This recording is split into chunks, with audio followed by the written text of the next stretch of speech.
important question 10 of heights and distances है. As observed from the top of a lighthouse 100 meter above sea level, the angle of depression of a ship sailing directly towards it changes from 30 degree to 45 degree. Determine the distance traveled by the ship during the period of observation. एक ship जिसका light house के साथ angle of depression क्या दिया हुआ है 30 degree and 45 degree. हमें क्या फाइंड करना है? Distance travel by the ship during the period of observation.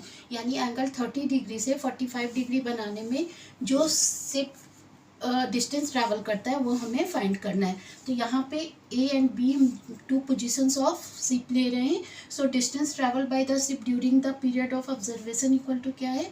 A B, जिसे हम क्या ले रहे हैं? डी मीटर, और ये हमें फाइंड करना है. Height of lighthouse equal to क्या हो जाएगा? सी डी, और ये हमें क्या गिवन है? 100 मीटर.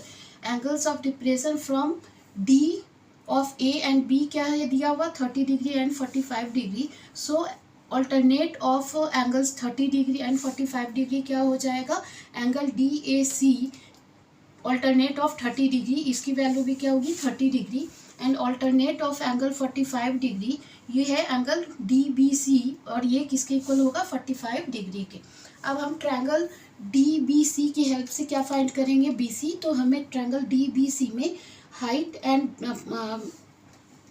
परपेंडिकुलर और बेस हमें पता है. सो हम फॉर्मूला यूज़ करेंगे tan theta equal to perpendicular upon base. So in triangle D B C tan 45 degree equal to क्या हो जाएगा? C D upon B C. tan 45 degree की वैल्यू क्या होती है? 1. So 1 equal to 100 upon B C. So B C equal to हमारा क्या आ गया? 100. इसे हम ले रहे हैं equation 1.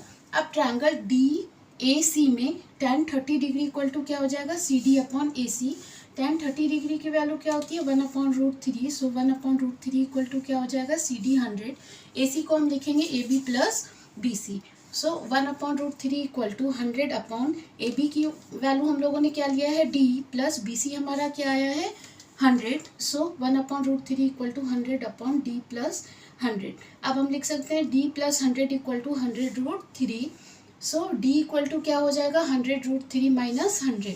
So D equal to हमारा आ जाएगा, जब दोनों टर्म में से हम 100 कॉमन लेंगे तो 100 इंटू रूट 3 माइनस 1. रूट 3 की वैल्यू 1.732 होता है. सो डी इक्वल टू क्या हो जाएगा? 100 into 1.732 minus 1. So D equal to हमारा क्या आ जाएगा? 100 into 0.732 equal to 73.2. So distance travel क्या हो गया हमारा? 73.